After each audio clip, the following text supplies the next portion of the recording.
영화 스크림2에는 이런 말이 나옵니다. 세상에 전표보다 나은 속편은 없다. 저는 이 말을 성인이 되고 나서 다시 본 터미네이터 2를 보고 부정했었어요. 하지만 지금은 과거의 저를 부정하고 있습니다. 베테랑 2! 쉽게 말씀드리면 이 작품은 3마리 토끼를 잡으려다가 셋 다 놓친 영화입니다. 이 3마리 토끼는 각각 영화의 소재 활용, 메시지를 전달하는 방식, 코미디의 흐름으로 정의 내릴 수 있겠습니다. 이러한 내용을 본격적으로 리뷰하기에 앞서 베테랑 2가 어떤 내용인지 아셔야겠죠? 이 이후로는 영화 베테랑 2에 스포일러가 있으니 주의하시기 바랍니다.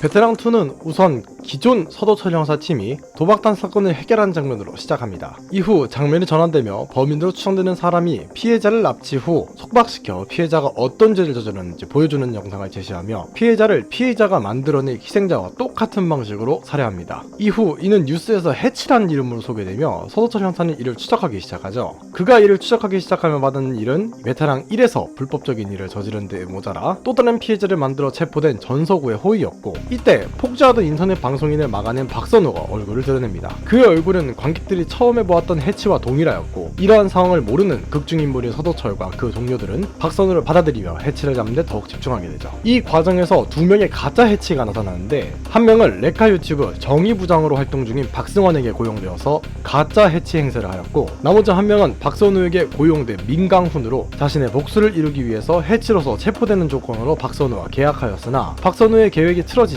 배신당하고 체포되었죠. 이러한 2명의 가짜 해치 사건을 해결한 서도철은 해치 사건을 일으킨 범인이 박선우였다는 것을 알아내고 박선우를 추격하기 위해 그가 제시한 곳으로 향하였습니다. 그곳에는 정의부장 박승환과 박승환의 거짓 날조와 선동으로 억울한 누명을 쓰고 붙잡힌 피해자 투이가 동시에 위기에 처해 있었죠. 이 과정에서 아들인 서우진이 납치되어 있는 장면까지 보여집니다. 박선우는 서도철에게 투이를 죽이고 박승환을 체포해서 그를 해치었던 것으로 사건을 종결할지, 아들인 서우진이 위험에 처한다고 하여도 2명의 희생자를 죽도록 두고 해치를 체포할지, 서도철에게 아들인 서우진을 구하는 대신 가짜 해치를 대동해 서도철과 박선우가 팀을 이뤄 해치로 활동을 이어나갈 것인지 협박하고, 서도철은 이에 굴하지 않고 박선우를 체포하며 베테랑2의 이야기가 마무리됩니다. 그러나 쿠키 영상에서 박선우가 교도소로 호송되는 중 탈출하는 상황이 발생했다는 뉴스를 내보내어 후속작을 암시하며 진짜 영화는 끝이 나게 되죠. 이러한 베테랑2를 줄거리만 설명드린다면 리뷰의 의미가 없을 것으로 보입니다. 왜인지 설명을 드리려면 리뷰란 무엇인가를 짚고 넘어가야겠죠? 흔히 말하는 리뷰란 어떤 작품 혹은 상품에 대한 구매자 혹은 사용자의 느낌입니다. 따라서 어느 정도의 주관은 포함되죠. 그래서 이러한 리뷰를 작성할 때 설득력 있게 전달하기 위해서는 여러 가지 근거가 필요합니다. 저는 이 과정이 마치 논문을 쓰는 것과 같이 느껴졌습니다. 제가 주장하고자 하는 바가 있고, 이에 대한 이야기를 하기 위해 큰 갈래부터 작은 틈까지 이어나가는 하나의 시나리오, 그리고 이 과정에서 설득력을 더하기 위한 여러 가지 레퍼런스의 활용까지. 저에게 리뷰는 제가 이 작품 혹은 상품에 대해 작성하는 소논문이 되겠네요. 이러한 논문의 방식을 사용하기 위해서 리뷰의 정의부터 진행할 것이고요. 또한 저의 논문을 바라보는 시선에 대해서도 말씀드릴 필요가 있겠네요. 논문이란 흔히 말하는 어려운 글을 이야기하는 것이 아니라고 저는 생각합니다. 사전에서의 정의에서도 어려운 글보다는 체계적인 글 혹은 긴 글이라고 묘사하고 있고요. 하지만 적절한 근거가 있다면 어떤 논문이어도 비판하는 상관없다 라는 University of Bristol Psychology Education의 교수 이오하나의 말씀에는 저도 공감을 합니다. 이러한 논문은 감정에 근거한 글이 아닙니다. 따라서 보시는 분들의 마음에 안 든다고 하여도 그 감정까지 논할 이유는 없죠. 그렇게 저는 논문은 저의 생각을 길게 논거하고 있는 글에 불과하다고 바라보고 있습니다. 그 글이 설득력이 있든 없든 형태는 논문의 형태를 갖추고 있을 수 있다는 것입니다. 따라서 저는 이 리뷰라는 컨텐츠를 함에 있어서 제가 쓰는 소논문의 설득력은 높이되 그에 대한 반발이 있어서 넘어가자 라는 스탠스를 유지할 것입니다. 만약에 여러분들이 제 리뷰가 마음에 안 들어 작성하는 댓글도 하나의 소논문이자 리뷰가 될 테니까요. 본격적인 이야기를 하기에 앞서 그럼 제가 왜 베테랑2를 제 첫 리뷰로 시작했는지를 말씀드려야겠네요. 저는 류성환 감독을 마음에 들어하지 않고 있습니다. 제가 처음 본 류성환 감독의 영화는 부당거래였고, 두 번째로 본 영화가 베테랑이었습니다. 그 이전까지는 배우 류승범 씨의 형으로만 알고 있었거든요. 역시 영화 계열에서 뭔가 있는 감독이구나 하고 이 감독을 믿어봤던 밀수에서 너무나 큰 실망을 느끼고는 저는 류성환 감독을 안 좋게 보고 있었습니다. 이에 대한 자세한 이야기는 제 다시 보기 채널에 올라가 있으니 참고하시기 바랍니다. 이런 밀수의 평가 이후로 저는 베테랑2에 대한 기대를 어느 정도 접고 있었습니다. 사람이 성공만 할 수는 없다지만 너무 끔찍한 퀄리티였다 라는 생각에 사로잡혀서였죠. 한편으로는 그런 생각도 했습니다. 아니, 혹시 작가진이나 시나리오 쪽이 문제였는데 코로나 시기가 잘 마무리되고 명절에 맞춰서 내야 되니까 어쩔 수 없었던 거 아닐까? 라는 걸지 말아야 할 믿음을 말이죠. 유명한 모 게임의 NPC가 말하길 기대를 하니까 배신을 당하는 거다. 지당하신 말씀입니다. 마지막으로 이 부분은 참고하시기에 좋을까봐 남겨드립니다. 혹시 제 평가에 영향이 있을지도 모르니까요. 제가 하필이면 전 여자친구가 일본에서 본 영화가 인사이드 아웃 2 범죄도시 4였기에 한국에 돌아와서 본 베테랑 2 베놈 3에 대한 평가가 심하게 안 좋아졌을 가능성도 있습니다. 그냥 별점 3점 음식을 먹었을 때의 평가와 별점 5점의 파인다이닝에서 식사를 한 다음 식사로 별점 3점 음식을 먹었을 때의 평가는 분명 차이가 있을 테니까요. 우선 베테랑 2는 전작의 인기 비결을 전혀 이어가지 못하고 있다고 생각합니다. 이 이후로는 영화 베테랑의 스토리에 대한 스포일러가 있으니 주의하시기 바랍니다. 영화 베테랑은 재벌 3세 조태호의 폭행 교사로 인해 자회사 직원이었던 트럭 운전사가 자살했다는 이야기에 대한 진실을 밝히는 스토리가 중심이 되어 진행됩니다. 각 인물들에 대한 설득을 더하기 위해서 형사 서도철, 재벌 3세 조태호, 그의 조력자 최대웅, 마지막으로 트럭 운전사인 배철호에 대한 서사를 짠데서 시작하죠. 서도철 형사가 초반에는 가볍게 사건을 해결하는 모습을 보여주고 배철호의 자살에 대한 자세한 조사를 통해 자살이 아닌 타살로 의심된다는 정황을 포착합니다. 조력자의 입장에서 대신 감옥에 들어간 최대웅으로 사건을 마무리 짓는 것이 아닌 폭행 교사를 한 장본인인 조태호를 체포하는 것으로 영화를 마무리하죠. 스토리의 서사는 어떻게 보면 단순하게도 보입니다. 정의의 편 형사가 악덕한 짓을 저지른 범죄자를 체포한다. 이에 따라 전하고자 하는 메시지 또한 명확하죠. 악은 반드시 제거되어야 한다. 저는 베테랑이 인기를 끈 작품이 된 이유가 이러한 서사의 단순함에도 있다고 생각됩니다. 이러한 방식으로 인기를 끌고 있는 작품은 현재 범죄도시가 존재하죠. 형사 마석도가 여러가지 현실에 일어났던 범죄들이 재구성된 사건들을 해결하고 다니는 시리즈. 저는 현재도 우리나라에서 가장 잘 팔리는 영화 시리즈 중 하나인 이 범죄도시의 장점과 기존 영화 베테랑의 장점은 거의 동일하다고 보고 있습니다. 마석도의 대사로도 대놓고 나오죠. 이유가 어딨어. 사람 죽인 새끼 잡는데. 나쁜 놈은 그냥 잡는 거야. 기존 영화 베테랑 또한 동일한 목적을 갖추고 있었습니다. 나쁜 놈, 즉 조태호를 잡아야 해. 이를 직접적으로 서도철의 대사로도 넣어놓았습니다. 내가 죄짓고 살지 말라 그랬지, 씨바 새끼야. 야, 우리가 돈이 없지 가오가 없어? 어? 이 두 대사를 통해서 베테랑은 단순하지만 명확한 범죄도시 시리즈와 동일하게 진행되는 부분을 알 수 있죠. 이를 흔히 표현하기를 정석적인 방식의 스토리텔링으로 충분히 인기를 끌 수 있는 방식으로 보입니다. 하지만 이번 베테랑2에서는 이러한 단순한 스토리텔링이 빠지고 여러가지 장치를 심어두어서 이야기를 복잡하게 끌고 가죠. 특히나 제가 보기에 부정적이었던 부분은 2020년 범죄자 조두순의 출소를 표현한 캐릭터인 전서구, 학교폭력의 주동자인 신치훈, 마지막으로 유튜브에 레카로 활동하는 전 기자 박승환, 이 세 인물이었습니다.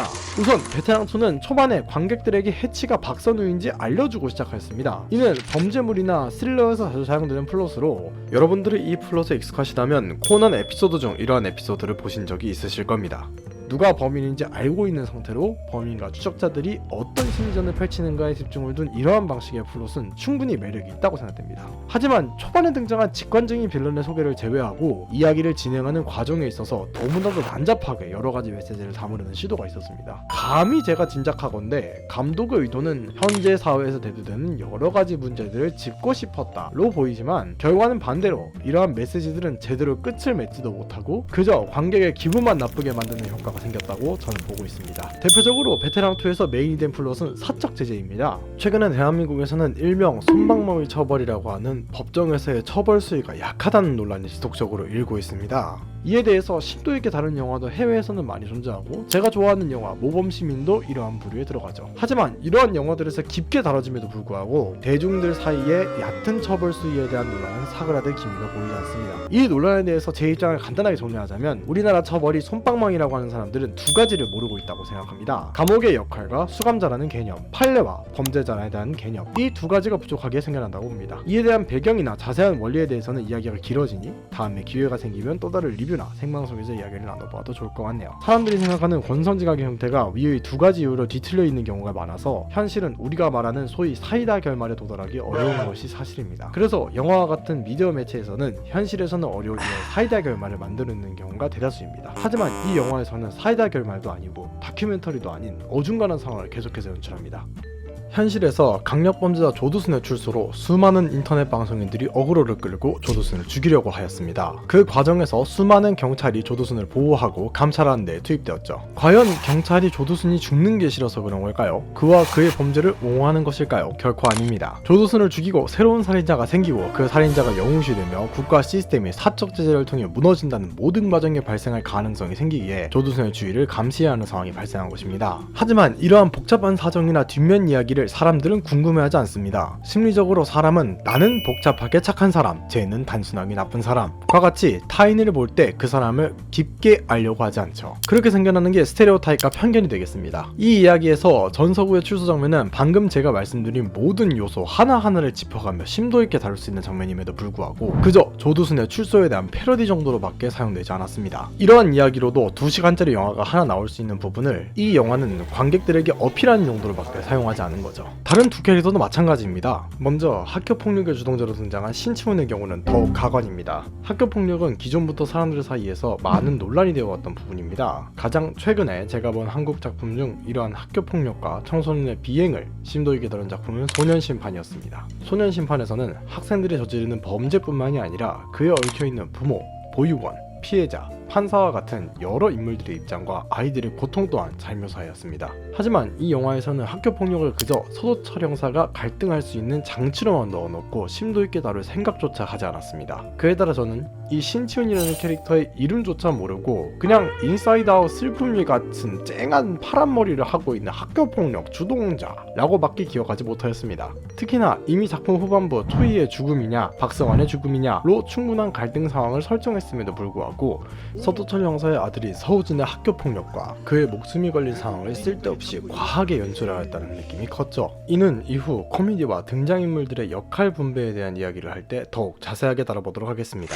마지막으로 기자 박승환은 고 김용호 기자와 같은 레카의 입장에 서 있는 캐릭터였습니다. 고 김용호 기자는 연예부장이란 이름을 달고 인터넷 방송을 통해서 여러가지 연예계 관련 소식을 전하던 사람으로 여러가지 구설수에 오르며 그렇게 긍정적인 평가를 받는 사람은 아니지만 이 또한 심도 있게 다룰 수 있는 부분이라고 생각됩니다. 특히나 고인을 모티브로 한 캐릭터라고 한다면 최소한 그에 대한 예의를 갖춰야 할 것임에도 불구하고 이 영화에서 박승환이 맡은 역할 또한 위의 두 캐릭터와 크게 다르지 않게 그저 관객의 이목을 집중시키기 위해 최근 논란이 되고 있었던 레카 연합을 등장시키기 위한 장치에 불과했습니다. 레카는 어찌 보면 사적 제재 영역에도 속하는 분류이기에 이 또한 심도 깊게 다룰 수 있는 소재로 한국의 국민 사용 투표와 같은 작품에서 사적 제재에 대해 깊게 다룬 것으로 알고 있습니다. 그럼에도 불구하고 이 작품은 그저 해치에 대해서 논하는 자리에서 요즘 논란이 되고 있는 레카를 사용한 것에 지나지 않았죠. 이 부분도 어찌 보면 그냥 뉴스 화면으로 나왔어도 스토리에는 전혀 영향이 없었던 부분을 굳이 짚어서 이야기를 복잡하게 만든 것으로 볼 수 있습니다. 이와 같이 베테랑2의 경우 비교적 최근에 논란이 되고 있는 여러가지 사건들을 가져온 것에 비해서 그에 대해 심도 있게 다루기는커녕 그저 관객들을 끌어들이기 위한 수단으로서만 사용한 쓸데없이 복잡한 이야기로 기존 작품의 장점이었던 직관적이고 정석적인 이야기를 끊어내는 큰 실수를 하고 맙니다. 하지만 이 영화의 문제점이 그 정도였다면 저는 조금 모자란 작품이네 하고 끝냈을 것입니다. 하지만 이 작품은 그렇지 않기에 제가 이렇게까지 욕을 하고 있는 거겠죠. 모욕도 욕이야, 혜정아. 저는 작품을 볼 때 특히나 소설, 영화, 게임과 같이 스토리가 존재하는 작품을 볼 때 이 작품을 만드는 사람이 전하고자 하는 메시지는 무엇인가에 집중합니다. 그에 따라서 어떤 메시지인가와 그 메시지를 어떻게 전달하고 있는가는 굉장히 중요하죠. 메시지가 엉망인 경우는 최근에 못생긴 어인이나 골프공 시뮬레이터 그리고 경이롭게만 상대장 정도가 있겠네요. 이들은 메시지가 엉망이고 그를 전하고자 하는 방식은 멀쩡했습니다. 반대로 메시지는 정상적이었으나 방식이 엉망인 친구들이 있었죠. 최근에 일본 만화계에서 큰 욕을 먹고 있는 범부 시뮬레이터, 나의 참전용사 일기, 최악의 엔딩 정도가 있겠네요. 이들은 메시지는 멀쩡했으나 그를 전하고자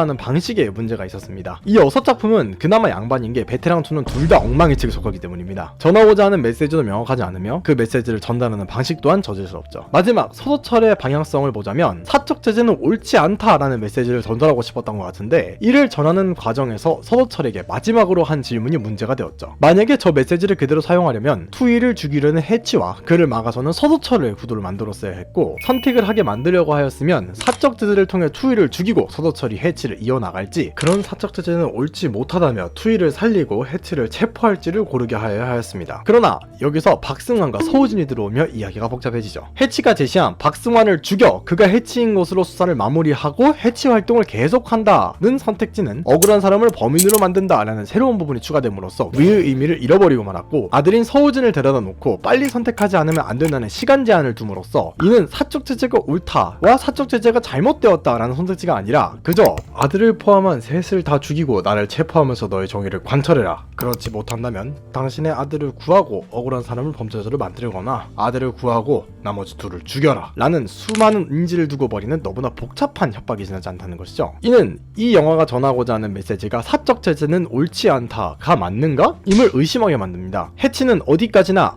악인을 처벌하는 악인, 흔히 말하는 안티히어로 포지션을 유지했어야 합니다. 하지만 이러한 협박이 해치를 그저 치졸한 범죄자로 만들었죠. 심지어 마지막에 해치가 교도소를 이송 중 탈주했다는 부분이 쿠키에 등장하기에 본 영화를 통해 해결된 부분은 아무것도 없다는 부분도 메시지를 전달하는 데 있어서 대참하게 실패했다고 볼 수 있습니다. 예를 들면 억울한 사람이 범인이 되어서는 안 된다, 범죄자와 협상을 해서는 안 된다, 또한 이 부분에서 얻을 수 있는 메시지이기에 영화가 어떤 메시지를 전하고 있는지 불명확하다는 부분이 너무나도 끔찍합니다. 마찬가지로 이를 전하는 방식에 있어서도 서도철이 스스로 정하는 것이 아닌 해치가 그를 협박하는 상황을 만들었고, 이는 마치 그의 자유의지가 사적 제재가 옳지 않다라고 이야기하는 것이 아닌 내 동료들이 너의 계획을 다 망쳤으니 사적 제재가 아무리 옳아도 난 너를 체포하겠어 와 같이 왜곡된 형태로 전해질 우려가 존재하죠. 극한의 상황에서도 올바른 선택을 하는 것이 정의다 라고 주장하기에는 너무나 빈약한 서사가 이를 바칩니다. 트롤리 딜레마를 여러분들 모두 아실 겁니다. 너무나도 유명한 철학적인 명제로 멈추지 않는 기차와 양 선로에 묶여있는 5명과 1명의 사람, 그들을 돌진하면 5명이 죽고 선로를 바꾸면 1명이 죽는다. 당신은 선로를 바꿀 것인가? 에 대해서 물어보는 명제이죠. 이 문제에 답은 없습니다. 본인이 어떤 걸 더 중시하냐에 따라서 답은 달라지죠. 예를 들어서 5명의 사람을 구하겠다라는 의견을 낸 사람에게 네가 죽이려는 1명이 너의 소중한 사람이어도? 라는 질문을 함으로써 그의 답이 무조건 옳은 것이 아님을 나타내기 위한 문제입니다. 사적 제재를 허용하지 않는다는 건 어찌 보면 제대로 처벌하지 않는 범죄자와 그 범죄자에게 피해를 받는 소수의 사람들이 있어도 묵인하고, 사적 제재를 통해 새로 발생할 범죄 예방과 이 사회에 대다수 사람이 평범하게 살아갈 수 있는 사회 질서를 유지하는 방향을 택한 것입니다. 이는 어찌 보면 방금 트롤리 딜레마에서 1명을 희생한 선택과 같은 느낌이죠. 여기서 서도철은 마치 이 짤마냥 달려가는 기차를 멈추고 모든 사람을 구하는 스파이더맨이 된 것입니다. 이게 메시지를 전달하는 게 맞나요? 히어로 영화에서는 이러한 선택이 옳은 것으로 비춰집니다. 그건 어디까지나 가상의 히어로이고 이들은 모두를 구할 힘이 있으니까요. 하지만 베테랑2는 현실적인 부분이 들어간 영화입니다. 형사라는 직업을 가진 실존할 법한 인물을 기반으로 이야기를 이어나가죠. 범죄도시의 경우에도 마석도가 수사를 하는 도중에 더 많은 희생자가 생기는 경우도 존재하였습니다. 마석도도 사람이고 그가 놓치는 부분 또한 있겠지만 그럼에도 불구하고 그 덩치로 범죄자를 시원하게 제압한다 라는 부분을 마지막에 넣게 되죠. 이는 어느 정도 현실성 있는 접근이며 사람들 또한 몰입하며 볼 수 있습니다. 하지만 베테랑2의 서도철은 마치 슈퍼히어로 마냥 모든 문제를 해결해버리니 아무래도 몰입도가 깨질 수밖에 없는 것이죠. 인터넷에서 가장 많이 본 칭찬이 이 영화가 액션이 좋다는 칭찬인데, 국밥집에서 테이블이 깔끔하고 디자인이 좋다고 칭찬하는 격이 넘어가도록 합시다. 실제로 이 영화의 장점으로 따지자면 서도철을 연기한 황정민 배우의 연기력, 비오는 옥상의 액션씬, 해치에 관한 이야기는 너무 좋았다고 생각합니다. 먼저 서도철이 마지막에 누구를 지킬 건지 고민하다가 동료들을 믿고 범죄자와 협상하지 않고 자신의 정의를 관찰해 나가는 순간의 연기는 너무나도 좋았습니다. 다음으로 비오는 옥상에서의 액션씬의 경우 미끄러지는 배우들의 움직임과 처절한 감정, 마지막 해치의 선택에 관련된 부분까지 묘사가 좋았다고 생각합니다. 마지막으로 해치의 사적 제재에 관해서 이것이 옳은가에 대한 메시지를 남기려는 시도, 그리고 해치가 언급하는 사람들의 목소리와 시선까지 사적 제재에 대한 대중들의 생각을 충분히 반영한 캐릭터라고 보여집니다. 하지만 이런 좋은 구성과 기반을 깔아놓으면 뭐합니까? 국밥집에서 국밥이 맛있고 직원이 친절하고 테이블 디자인이 좋으면 뭐합니까? 나오는 반찬이 콘치즈, 감자스프, 급식 스파게티로 따로 놀고 이 와중에 이 반찬이랑 어울리게 하겠다고 밥이 아니라 빵을 주는데, 방금의 예시가 원래 국밥집이라는 목적 혹은 아이덴티티를 잃어버린 것처럼 이 영화 또한 쓸데없는 이야기들을 집어넣음으로써 본래의 목적을 상실하고 말았습니다. 제가 마지막으로 이 영화에 대해서 지적하고 싶은 부분은 어줍지 않은 코미디입니다. 이 이후로는 영화 극한 직업의 일부 스포일러가 있으니 주의하시기 바랍니다. 특히나 이 코미디 부분은 영화 극한 직업의 구성을 따라하려는 모습이 많이 보였습니다. 초반에 도박장을 습격하는 장면에서 배우들의 구성을 흡사 극한 직업 마약구반을 구성하는 멤버들과 결을 같이 합니다. 5인 체제의 서도철, 오재편, 봉윤주, 왕동현, 윤시원까지 극한 직업의 고상기, 장현수, 마봉팔, 김영호, 김재훈과 유사하게 리더, 보조, 돌격대장, 홍일점, 막내의 포지션을 가지고 있습니다. 이러한 포지션 자체가 흔하다고 하실 수 있을 것으로 판단됩니다만 문제는 영화의 구성이 범죄도시와 섞이면서 서도철을 제외한 이들의 역할이 없어졌다는 데 있습니다. 범죄도시의 경우 마석도의 동료들은 어디까지나 마석도의 보조일 뿐 대부분의 일은 마석도가 해결하는 줄거리를 가지고 있습니다. 팀원들은 메인이 된 역할이 아닌 서버가 되는 역할을 주어줌으로써 마석도 스스로는 빛나고 너무 귀찮은 일들까지 다 맞지 않는 적절한 긴장 완화 수단이 되어주죠. 하지만 극한 직업의 경우 고상기를 포함한 멤버들이 하나의 목표를 가지고 다 같이 행동하기에 굳이 포지션을 나눌 필요가 없습니다. 실제로 중반부까지 이들은 한두 장면을 제외하고는 모두 모여서 행동하게 됩니다. 이들이 마약구가 들어간 치킨을 조사하는 장면에서도 굳이 멤버들에게 역할을 나눠주는 것이 아닌 이들이 수사를 진행하고 있다는 부분을 알리기 위한 역할 분배에 지나지 않았습니다.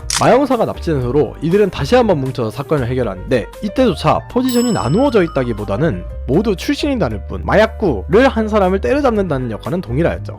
이 영화 베테랑2는 이 둘이 적절히 조화되기는커녕 안 좋은 부분을 섞은 상황이 되어버렸습니다. 5명이 각기 다른 포지션을 가져가며 극한 직업과 같은 상황을 만들어 보려고 하였으나 이들을 이끄는 서도철이 메인이 되면서 마치 범죄도시의 마석도 포지션이 되어버리며 마석도를 중심으로 하였던 범죄도시의 코미디 스타일도 모든 멤버가 코미디를 가져갔던 극한 직업의 코미디 스타일도 아닌 죽도밥도 아닌 상태의 코미디를 이어나갔죠. 기존 베테랑에서는 이런 코미디 요소를 집어넣거나 팀원들에게 각자 역할을 부여하려는 생각은 없었고 그저 조태호를 잡기 위해서 서도철의 팀이 움직이고 서도철이 메인이 돼서 조태호를 체포하였습니다. 이는 범죄도시와 같은 플롯을 하고 있기에 이번에도 같은 스타일로 코미디가 조금 희석된 혹은 조금 더 진지한 범죄도시 느낌으로 진행하였다면 훨씬 몰입감이 있고 좋았을 것으로 예상됩니다. 실제로 베테랑2 후반부에서는 다른 캐릭터들은 나오지도 못하고 서도철과 박선우의 1대1 구도를 만들어내었었는데 굳이 작중 인물들에게 역할을 주어야 하니 아들 서우진을 학교폭력 피해자로 하여 이 학폭 피해자를 서도철 팀이 구하도록 억지로 만든 것으로까지 보입니다. 그리고는 모두 다같이 피곤한 듯이 5명이 모여서 극한 직업의 시퀀스를 따라해보려고 하였으나 시청자들 입장에서는 서도철은 고생했는데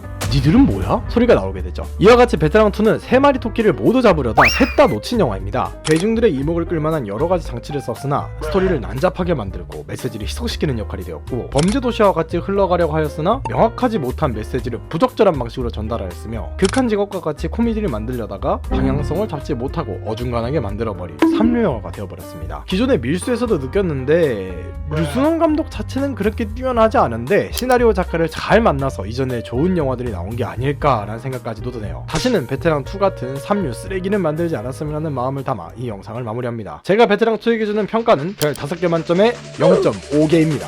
감사합니다.